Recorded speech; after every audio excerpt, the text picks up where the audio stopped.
Hi there, I'm Jamie Metzl, author of the new book, Superconvergence. I've been asked to put together a small video about the book highlighting some key points. You might ask, what's going on here? Aren't I supposed to be sitting at a desk or something? But I'm in San Jose, California, and I'm running an ultramarathon. I'm at mile 24.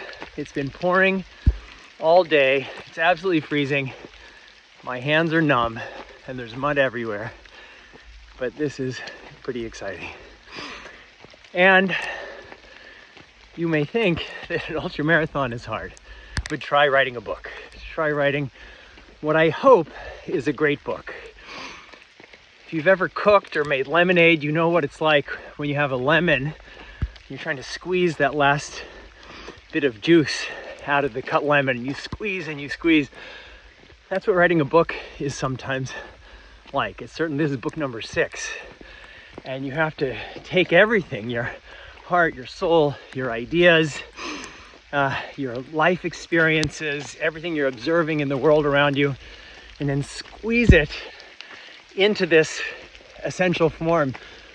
And after tons of work, it shows up as this book. And in the book, as the writer, it's your, in many ways, gift to the reader, for the reader to take, and we'll use the same metaphor, to run with, for the reader to use in your way. And so for me as a writer, my writing needs to be accessible. And so Superconvergence is about the big picture implications of the genetics, AI, and biotechnology revolutions. Sorry, it's really muddy here and it's on an uphill. And when you talk about AI, genetics, and biotechnology, it can feel very impersonal. But these are really significant forces for each of us and for all of us. And the big story, the headline story of what we're experiencing now is this is the beginning of 2 big connected trends. One is the beginning of human engineered intelligence. We are in many ways birthing a new form of intelligence. It's different from us and will grow and evolve. And the second is human re-engineered biology, human re-engineered life. And this is crazy. After 3.8 billion years of evolution, our one species suddenly has these incredible superpowers, which in the past we've attributed in many ways to our various gods. And the big question for us is whether we're going to be able to use these superpowers wisely. And it's a big question. What my book is about is how we can do that, how we can think about it. And so one starting part is to think about just the nature of change, the nature of what's happening at this transformational moment, because we're seeing accelerating technologies, because we have more people, we have more literate people, we are connected to each other through our networks of travel and communication. So it's not like our ancestors where you could invent whatever, bronze and copper tools in one part of the world. It could be thousands of years before they showed up someplace else. Here, every time somebody comes up with an amazing innovation, it very quickly spreads to everybody else. And so everybody is waking up every morning solving problems that haven't been solved. And then, it's the title of the book, Superconvergence.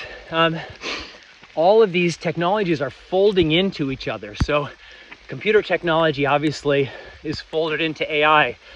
And AI is empowering biotechnology. And even with biotechnology and genome sequencing and all these other technologies, we're in many ways interrogating natural designs, evolved natural designs. So you can look at, for example, how a leaf diffuses proteins. And that gives an indication of how we can make, for example, better computer chips to give us better computers, better AI, better insights into into evolved systems. And that's just one small example, but this really critical point is scientific and technological acceleration. Things are speeding up. And because of that, we really need to train our minds. Our minds are very practical for good reason. Our ancestors came of age in the savannas of Africa. And in the savannas of Africa, you were rewarded for being really practical. If you, your ancestor, and some other guy or gal were out in the savannah and there was a rustle in the bushes, the one person who was like looking up at the sky and imagining alternate futures, that's the guy who got eaten. Our ancestors were the guy who said, hey, I remember last time there was a rustle in the bushes, and that was a saber-toothed tiger. I'm out of here. So our brains have evolved for practical thinking, but in our age of technological transformation, we need to think a little bit differently. We need to think in many ways like science fiction writers. I actually also write science fiction. Superconvergence is nonfiction, but it's actually nonfiction which I've written so that it reads kind of like fiction, because this is the most incredible story of, really one of the most incredible stories of all of human existence. And I know that people get scared when they think about these radical technologies, but compared to our ancestors not so long ago, we are actually the Jetsons. I mean, our ancestors 10,000 years ago were these roving bands of nomads. They couldn't imagine our lives. I mean, it was just beyond their scope. We're the Jetsons compared to them, but everybody has the baseline of wherever they start. And wherever they start, that's normal. And the next thing is scary. And that's healthy, actually. We shouldn't just wholeheartedly embrace every technology that comes our way without thinking of the downsides. Actually, being scared of stuff, anxiety, is an emotion that's been preserved by evolution for good reason. If we weren't afraid of anything, that would really be incredibly dangerous. It's our fears which actually allow us to say, hey, here's some things that could go wrong. What can we do to prevent those things from going wrong? But we can't give in to our fears, because we are evolving as a species. We are co-evolving with our technologies. And so we couldn't be here. Most of us wouldn't be here but for the agricultural revolution. If I asked you how the electrification has influenced your life today, you couldn't even answer the question, because it's everywhere. It's in everything that you do. And that certainly is going to be the way that AI and other technologies are in the future. It's not that AI is Google search. It's AI is in the fork that you use to eat your dinner. And it's not just AI. Again, it's these different technologies that are allowing us to, again, create this novel intelligence to read, write, and hack the code of life. Maybe some of you have read my last book, Hacking Darwin, on the future of human genetic engineering, which it was really exciting to have that book become an international bestseller. But Superconvergence, in many ways, actually in every way, I feel like it's the best thing I've ever written, because I've been really dedicating a lot of my life energies to understanding where we are and where we're going. As a matter of fact, I live in New York City, but I'm here in San Jose because if I finish this damn race, I'm speaking this coming week at the big synthetic biology conference. And again, synthetic biology, it's like, oh, that's a big, scary word. And but for me as an author, I'm not writing a book for myself. I'm writing a book because I want to share these ideas with you, with readers. And I'm writing this book because I want your reading my book to be... Hold on, it's my friend. You're doing great. I want this book... I know you are. Okay. Good job. I'm recording a video. Okay. Thanks. That was really funny. Thank you. That's really funny. That's what happens when you record a video. I don't know. This is what happens when you record a video in one take in the pouring rain in an ultramarathon. Anyway, where was I? I'm writing this book for you so that it can be the beginning of your process of engaging with these ideas. And I would be a total failure as an author if I wrote a book that regular people couldn't wholly absorb, couldn't read and say, wow, that really makes a lot of sense. And that inspires me to think about this or that, or really these essential questions of what does it mean to be a human being in an age of revolutionary technology. And so the book, the beginning, it talks about the nature of change, and then about the critical applications of these technologies in healthcare, where we're transitioning from our worlds of generalized healthcare based on population averages to precision healthcare, personalized healthcare. And then as we collect more and more data, essentially the formula is the better high quality data we have, the more computing power and the stronger algorithms, the more we're going to be able to identify patterns in life.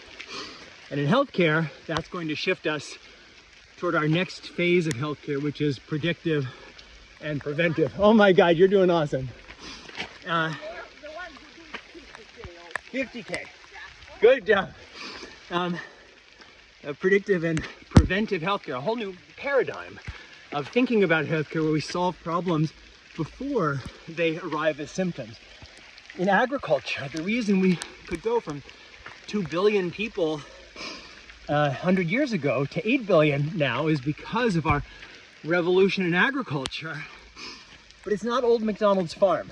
It's industrial plant and animal agriculture at scale, which has been great for us as a species. But now we're victims in many ways of our success. We have 8 billion going to 10 billion people getting wealthier with more demands. If we just scale up our industrial animal agriculture, we're going to have to destroy all of our wild spaces with huge implications for climate change. So we need to continue to do what we've done, which is make our agriculture more productive. And these tools of AI, genetics, and biotechnology can help us do exactly that. And it's not just that, not just plant agriculture, but animal agriculture. So we all, I mean, I'm not a vegetarian, maybe I should be, but about 3/4 of the climate and land we use for agriculture go to animal agriculture. And it takes 30 calories of plants feeding a cow to make 1 calorie of meat. And I certainly don't want to take away anybody's animal product, but for some of them, if we could just replace some small amount with cell culture, meaning taking cells from the healthiest living animals we can find, turn off this screen, the healthiest living animals we can find, and growing them in bioreactors and have animal products that are exactly the same.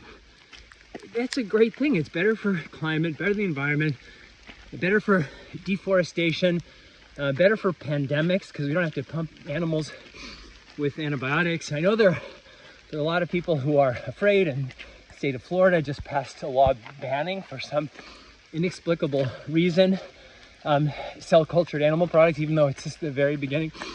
So things are really exciting. The traditional model of natural resources is cutting them down and digging them up, but now we have a new model, a new paradigm of growing. We can grow products, like grow wood replacements, grow plastic replacements, grow cloths, things like spider silk, which pound for pound is stronger than Kevlar and stretchier than elastic, but you can't have like a colony of spiders like you have a colony of silkworms because they're cannibals. They don't play well with others. And so now they have new things of genome editing bacteria to produce spider silk, or actually there are genome edited silkworms that don't make silkworm silk, they make spider silk, which is pretty amazing. Data storage, we think of cloud computing like our data is floating around in the world, but it's actually in these massive data centers. Every couple of years we're creating more data than in all of history up to that point. And it's in these data centers on magnetic tapes that last 40 to 60 years. Under the right conditions, DNA can store data for 5 million years. Nature has solved this problem. And like I said before, we can learn from nature how to do things more sustainably. I could go on and on with these applications. They're really exciting. But if all we did was think about the exciting stuff, and we didn't think about the scary stuff, that would be a real disservice. I talked about anxiety a moment ago. And thank you, by the way, for going with me, because as I'm talking to you, I don't have to actually run this thing. And I have a lot of confidence because that I'm gonna win my age group, because there's only one idiot in their 50s who both registered for this race and actually showed up when the weather forecast said that there was going to be a storm and freezing the entire time. And you guessed it, you're looking at him. Anyway, so there's real stuff to be afraid of. I was a member of the World Health Organization Expert Committee on Human Genome Editing, which was created after the first Chinese CRISPR babies were born in 2018. And that was it. Oh, hold on, all kinds of, look at this. All kinds of, I mean, it's just a terrible abuse. We had the power to genome edit embryos, pre-implanted embryos, but there should have been an ethical barrier, and the Chinese scientists blew through that. And we spent a lot of time thinking about what should be the rules for human genome editing. I have been one of the leaders since early 2020 of international efforts to ask some pretty fundamental questions about the origins of the COVID-19 pandemic. My work was featured in 60 Minutes and New York Times and a bunch of other places. I was actually the lead witness in the first US congressional hearings on COVID-19 origins. And there's a very real possibility COVID-19 stems from a research-related incident in Wuhan, not some kind of bioweapon, but scientists working to try to create a pan-coronavirus vaccine, and they had an accident. And then there was this horrible cover-up, and it's a much more complicated story. But there are lots of things that could go wrong, and we would be doing ourselves a disservice if either we said, this is just a pure plus story, let's just go no holds barred, charge into this future, that's really dangerous. Or if we said, well, this is really scary, I'm afraid of runaway AI or gene drives crashing ecosystem, all these terrible things, synthetic biology, pandemics, these terrible things that we can and should imagine, so let's not do it. The right answer is to say, well, how do we optimize the benefits and how do we minimize the harms? And that's the final section of the book, is about exactly that, where I lay out a framework with some very specific ideas of things that we can do, going from things like this, actually, of everybody feeling that they need to and should educate ourselves and become empowered and engaged, and then engage with the people around us, engage politically, all the way up to to asking questions about how do we think differently about how our world is organized. Because one of the big challenges we face in our world today, that our biggest challenges, from climate change to pandemics to potentially runaway technologies, proliferating nuclear weapons, our biggest challenges are global and common, but we don't have a framework, a sufficient framework for solving and addressing that entire, that entire category of problems. And so I have a way and some pretty specific suggestions for how we can begin that process. I was the founder of a thing called One Shared World, which is a global interdependence movement that people from around the world have joined. So all of this is to say, and now I'm at the flat part where you actually have to start running, and I'm kind of freezing. But all of this is to say, I really put my heart and soul into this book, but the reason that I've done it is to share it with engaged, thoughtful readers who can use what I've written as a starting point for your own processes and your own views. And that's what I hope will be at least one of the ways that we can work our way through this incredible moment. Because with the superpowers that we have, there is a path. Ooh, listen, oh my God, look how muddy. There is a path to building a much more sustainable future. There's a path to living in a world of abundance where the poorest people in the world have access to the things that many of us have: quality education, quality food, a sustainable planet, all of those things. And we should want that. And there are real dangers, like I've articulated, and the difference between those better futures and those worst futures is all of us. We all have a role, and that's why I've written the book, and that's why I hope you'll read the book. But if I don't get running, I'm never going to finish this darn thing, and I'm going to freeze to death up here. So I'm going to stop here to say thank you so much for listening. Hope you enjoy the book. If you want to learn more about it, you can go to the website, superconvergencebook.com. Send me a note. Thanks so much. Here we go. Bye.